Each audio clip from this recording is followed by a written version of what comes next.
Hi friends, എല്ലാവർക്കും Diaz tasty കിച്ചണിലേക്ക് സ്വാഗതം. ഇന്ന് നമ്മൾ സദ്യ സ്പെഷ്യൽ സാമ്പാറിൻ്റെ റെസിപ്പിയാണ് തയ്യാറാക്കുന്നത്. സാമ്പാർ ഉണ്ടാക്കാൻ വേണ്ടി നമുക്ക് ആദ്യമേ പരിപ്പൊന്ന് വേവിച്ചെടുക്കണം. ഞാനിപ്പോൾ 1/4 കപ്പ് സാമ്പാർ പരിപ്പ് എടുത്തിട്ടുണ്ട്. ഇത് നന്നായിട്ടൊന്ന് കഴുകിയതിന് ശേഷം നമുക്ക് കുക്കറിലിട്ടിട്ട് ഒന്ന് വേവിച്ചെടുക്കാം. പരിപ്പ് ഞാൻ കഴുകി കുക്കറിലിട്ട് കൊടുത്തു. എന്നിട്ട് ഇതിലേക്ക് വേവുന്നതിന് ആവശ്യമായിട്ടുള്ള വെള്ളം ഒഴിച്ചു കൊടുത്തു. എന്നിട്ട് ഒരല്പം ഉപ്പും 1/4 ടീസ്പൂൺ മഞ്ഞൾപ്പൊടിയും കൂടി ഇട്ടിട്ടാണ് നമ്മൾ ഈ പരിപ്പ് വേവിച്ചെടുക്കുന്നത്. ഒരു 2 വിസിൽ മതിയാവും. സാമ്പാറിന് വേണ്ടിയിട്ടുള്ള വെജിറ്റബിൾസ് ഒക്കെ ഞാൻ കട്ട് ചെയ്തെടുത്തിട്ടുണ്ട്. നമ്മൾ സാമ്പാറിന് വേണ്ടി വെജിറ്റബിൾസ് കട്ട് ചെയ്തെടുക്കുമ്പോൾ എല്ലാം ഒരേ വലുപ്പത്തിൽ തന്നെ കട്ട് ചെയ്തെടുക്കാൻ ശ്രദ്ധിക്കുക.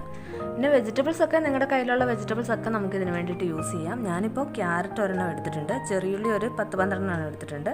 പിന്നെ ചെറിയുള്ളിക്ക് പകരം നമുക്ക് സവോള വേണമെങ്കിൽ സവോള എടുക്കാം. പിന്നെ ഞാൻ ഒരു കത്രിക്ക എടുത്തിട്ടുണ്ട്. കത്രിക്കയ്ക്ക് പകരം നമുക്ക് വേണമെന്നുണ്ടെങ്കിൽ വഴുതനങ്ങയും യൂസ് ചെയ്യാം. പിന്നെ ബീൻസ് ഞാൻ എടുത്തിട്ടുണ്ട്. ഞാനിപ്പോൾ ഒരു 4 ബീൻസാണ് എടുത്തേക്കുന്നത്. ബീൻസിന് പകരം പയറാണെങ്കിലും മതി. പിന്നെ ഞാൻ ഒരു കഷ്ണം മത്തങ്ങ എടുത്തിട്ടുണ്ട്. പിന്നെ കുറച്ച് പടവലങ്ങ എടുത്തിട്ടുണ്ട്. പിന്നെ ഒരു മുരിങ്ങയ്ക്ക എടുത്തിട്ടുണ്ട്. പിന്നെ ഞാനൊരു 3 വെണ്ടയ്ക്ക എടുത്തിട്ടുണ്ട്. പിന്നെ കുറച്ച് ചേമ്പ് എടുത്തിട്ടുണ്ട്. പിന്നെ പച്ച ഏത്തയ്ക്ക എടുത്തിട്ടുണ്ട്. അത് ഒരെണ്ണത്തിൻ്റെ പകുതിയാണ് എടുത്തിട്ടുള്ളത്. പിന്നെ 3 പച്ചമുളകുണ്ട്. പിന്നെ നമ്മൾ ഒരു തക്കാളിയും കൂടി ഇതിലേക്ക് ചേർത്ത് കൊടുക്കുന്നുണ്ട്. അപ്പോൾ ഇത്രയും വെജിറ്റബിൾസ് ആണ് ഞാൻ ഇന്നീ സാമ്പാറിന് വേണ്ടിയിട്ട് യൂസ് ചെയ്യുന്നത്. അപ്പോൾ വെജിറ്റബിൾസ് ഒക്കെ നിങ്ങളുടെ ഇഷ്ടം പോലെ ചേർത്ത് കൊടുക്കുക. ചേനയും വെള്ളരിക്കയും ഒക്കെ നമുക്ക് ഇതിലേക്ക് ചേർത്ത് കൊടുക്കാം. അപ്പോൾ വെജിറ്റബിൾസ് ഒക്കെ നമ്മൾ കഴുകി വൃത്തിയാക്കി എടുത്തിട്ടുണ്ട്. ഇനി നമ്മൾ ഈ വെജിറ്റബിൾസ് ഒക്കെ കുക്കറിലാണ് വേവിച്ചെടുക്കുന്നത്. അപ്പോൾ പരിപ്പ് നമ്മൾ വേവിച്ചെടുത്താൽ അതേ കുക്കറിലേക്ക് തന്നെ നമുക്ക് ഈ വെജിറ്റബിൾസും കൂടി ഇട്ട് കൊടുക്കാം. കുക്കറിൽ നമ്മൾ ഒരൊറ്റ വിസിൽ മാത്രമേ അടുപ്പിക്കാവുള്ളൂ. ഒറ്റ വിസിലിൽ തന്നെ വെജിറ്റബിൾസ് ഒക്കെ വെന്ത് കിട്ടും. പിന്നെ ഞാൻ ഇതിലേക്ക് ഒരു 3 പച്ചമുളകും കൂടി കീറി ഇട്ട് കൊടുത്തിട്ടുണ്ട്. എന്നിട്ട് ഇതിലേക്ക് വെള്ളം ഒഴിച്ചു കൊടുത്തു. എന്നിട്ട് പാകത്തിനുള്ള ഉപ്പും ചേർത്ത് കൊടുത്തു. ഇനി നമ്മളിതിലേക്ക് ഒരു തക്കാളി അരിഞ്ഞതും പിന്നെ ഒരു 2 കറിവേപ്പിലയും കൂടി ചേർത്ത് കൊടുത്തിട്ട് കുക്കർ മൂടി വെച്ചിട്ട് ഇതൊന്ന് വേവിച്ചെടുക്കുന്നുണ്ട്. ഇനി നമുക്ക് ഈ സാമ്പാറിലേക്ക് വേണ്ട പൊടികളൊന്ന് ചൂടാക്കി എടുക്കണം. ഞാനിപ്പോൾ ഒരു പാനിലേക്ക് 2 സ്പൂൺ മല്ലിപ്പൊടി, 1/2 സ്പൂൺ മുളക് പൊടി, പിന്നെ ഒരു 1/2 ടീസ്പൂൺ മഞ്ഞൾപ്പൊടി എന്നിവ ചേർത്ത് കൊടുത്തിട്ടുണ്ട്. എന്നിട്ട് ഇത് നന്നായിട്ട് ഇളക്കി കൊടുക്കണം. പൊടികൾ ചൂടാക്കി എടുക്കുമ്പോൾ സ്റ്റൗ ഏറ്റവും ലോ ഫ്ലെയിമിൽ തന്നെ വെച്ചാൽ മതി, അല്ലെങ്കിൽ പൊടികൾ പെട്ടെന്ന് കരിഞ്ഞു പോകും.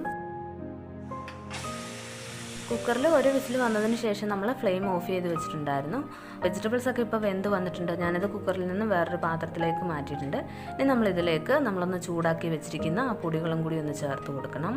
നമ്മൾ ഈ സാമ്പാറിൽ സാമ്പാർ പൊടി ഒന്നും ചേർക്കാതെയാണ് തയ്യാറാക്കിയിരിക്കുന്നത്. അപ്പോൾ മുളക് പൊടിയും മല്ലിപ്പൊടിയും മഞ്ഞൾപ്പൊടിയും മാത്രമേ ഇതിലേക്ക് ചേർത്തിട്ടുള്ളൂ. അപ്പോൾ നമ്മൾ സാമ്പാറിലേക്ക് വേണ്ട പൊടികൾ ചേർത്ത് കൊടുത്തു. എന്നിട്ട് ഇത് നന്നായിട്ടൊന്ന് ഇളക്കി കൊടുത്തതിന് ശേഷം നമുക്കിതിലേക്ക് പുളിവെള്ളം ഒഴിച്ചു കൊടുക്കാം. ഒരു ചെറിയ നെല്ലിക്കയുടെ വലുപ്പത്തിൽ വാളംപുളി നമ്മൾ വെള്ളത്തിലിട്ട് വെച്ചിട്ടുണ്ടായിരുന്നു. എന്നിട്ട് ആ പുളി പിഴിഞ്ഞെടുത്ത വെള്ളമാണ് നമ്മൾ ഇതിലേക്ക് ചേർത്ത് കൊടുത്തിരിക്കുന്നത്. എന്നിട്ട് നമ്മൾ ആദ്യമേ വെജിറ്റബിൾസ് വേവിച്ചപ്പോൾ ഉപ്പ് ചേർത്തിട്ടുണ്ടായിരുന്നു. എന്നിട്ട് വീണ്ടും ഞാനിപ്പോൾ കുറച്ച് ഉപ്പും കൂടി ഒന്ന് ചേർത്ത് കൊടുത്തു. എന്നിട്ട് നമ്മളിതൊന്ന് മൂടി വയ്ക്കുകയാണ്. ഒരു 2 മിനിറ്റ് മൂടി വെച്ച് കഴിഞ്ഞിട്ട് നമുക്കിതിലേക്ക് കായപ്പൊടി ചേർത്ത് കൊടുക്കണം. ഞാനിപ്പോൾ ഒരു 1/2 ടീസ്പൂണോളം കായപ്പൊടിയും കൂടി ഇതിലേക്കൊന്ന് ചേർത്ത് കൊടുത്തിട്ടുണ്ട്. എന്നിട്ട് വീണ്ടും നന്നായിട്ടൊന്ന് ഇളക്കി കൊടുക്കുക. ഇപ്പോൾ നമ്മുടെ സാമ്പാർ ഏകദേശം റെഡി ആയിട്ടുണ്ട്. ഇനി ഇതിലേക്ക് നമ്മൾ താളിച്ചൊഴിക്കാനുണ്ട്. പിന്നെ നമ്മൾ ഉപ്പൊക്കെ നോക്കിയിട്ട് വേണമെന്നുണ്ടെങ്കിൽ ചേർത്ത് കൊടുക്കുക. അപ്പോൾ ഉപ്പൊക്കെ പാകത്തിന് നമ്മൾ ചേർത്ത് കൊടുക്കണം. അപ്പോൾ ഈ സാമ്പാർ ഒന്ന് കുറുകി വരുന്ന സമയത്ത് നമുക്ക് താളിച്ചൊഴിക്കണം. അപ്പോൾ അതിനായിട്ട് ഞാൻ ഒരു പാനിലേക്ക് കുറച്ച് വെളിച്ചെണ്ണ ഒഴിച്ചു കൊടുത്തു. എണ്ണ നന്നായിട്ട് ചൂടായി വന്നു കഴിയുമ്പോഴേക്കും കടുക് ഇട്ട് കൊടുത്തു. കടുകൊക്കെ പൊട്ടി വന്നു കഴിയുമ്പോഴേക്കും 2-3 ചുവന്നുള്ളി ചെറുതായിട്ടൊന്ന് അരിഞ്ഞതും കൂടി ഇട്ട് കൊടുത്തിട്ടുണ്ട്. എന്നിട്ട് ഇനി ചുവന്നുള്ളിയൊക്കെ നന്നായിട്ടൊന്ന് മൂത്ത് കളറൊക്കെ ഒന്ന് ചേഞ്ചായി വരണം. അപ്പോൾ ഞാൻ ഇതിലേക്ക് 2 വറ്റൽമുളക് മുറിച്ചതും പിന്നെ ഒരു 2 കറിവേപ്പിലയും കൂടി ഒന്ന് ചേർത്ത് കൊടുക്കുന്നുണ്ട്. എന്നിട്ട് ഇതെല്ലാം നന്നായിട്ട് ഇളക്കി കൊടുക്കുക. ഇതിനി നന്നായിട്ടൊന്ന് മൂത്ത് കളറൊന്ന് ചേഞ്ചായി വന്നു കഴിയുമ്പോഴേക്കും നമ്മുടെ തിളച്ചുകൊണ്ടിരിക്കുന്ന സാമ്പാറിലേക്ക് ഈ താളിച്ചതും കൂടി ഒന്ന് ഒഴിച്ചു കൊടുക്കണം. അപ്പോൾ നമ്മൾ സാമ്പാറിലേക്ക് താളിച്ച് ഒഴിച്ചു കൊടുത്തു. എന്നിട്ട് ഇതൊന്ന് ഇളക്കി കൊടുത്തതിന് ശേഷം നമുക്ക് ഇതിൻ്റെ ഫ്ലെയിം ഓഫ് ചെയ്ത് കൊടുക്കാം. പിന്നെ നിങ്ങൾക്ക് മല്ലിയില ഇഷ്ടമാണെന്നുണ്ടെങ്കിൽ ഇതിലേക്ക് കുറച്ച് മല്ലിയിലയും കൂടി ഒന്ന് ചേർത്ത് കൊടുക്കാം. ഇപ്പോൾ ഞാൻ കുറച്ച് മല്ലിയിലയും കൂടി ഇതിലേക്ക് ചേർത്ത് കൊടുത്തിട്ടുണ്ട്. ഇപ്പോൾ നമ്മുടെ സാമ്പാർ റെഡി ആയിട്ടുണ്ട്. ഇതിനി തണുത്ത് കഴിയുമ്പോഴേക്കും കുറച്ചും കൂടി ഒന്ന് കട്ടിയായി വരും. അപ്പോൾ നമ്മുടെ സദ്യ സ്പെഷ്യൽ സാമ്പാർ റെഡി ആയിട്ടുണ്ട്. അപ്പോൾ സാമ്പാർ എല്ലാവരും ഇതുപോലെ ഒന്ന് ട്രൈ ചെയ്ത് നോക്കണം.